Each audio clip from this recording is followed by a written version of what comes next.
بیای چیز کن.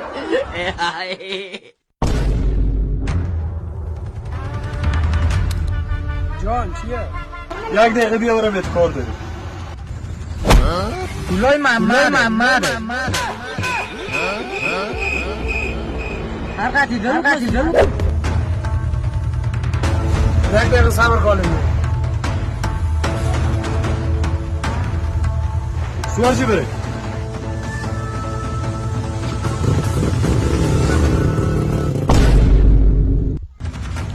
تو حالا پولای محمد نداره؟ تو اگه قروتکی میای تو قروتک‌تر رو تو کلمات خارش میکنی یا دیگه مشکلی داری؟ به زورم باشه میای تو میستونم به رضام باشه میای تو میستونم. اگه طور میگن سبقت گرگ منم میگفتن من چیز میگفتن؟ منم میگفتن شیر احمد. یعنی من به زورم باشه میستونم به رضام باشه میای تو میستونم.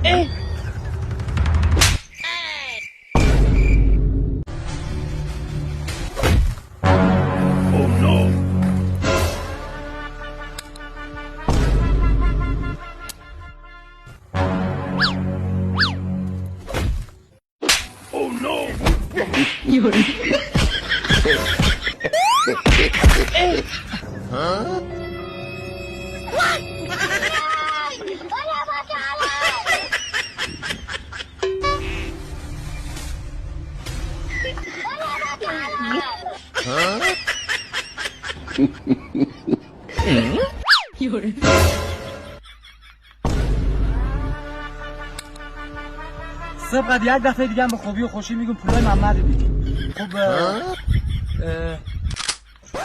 خب باز تو اگه پولاشو نمتی باور کو بیچاره همه سر ندار به سرقش بسون.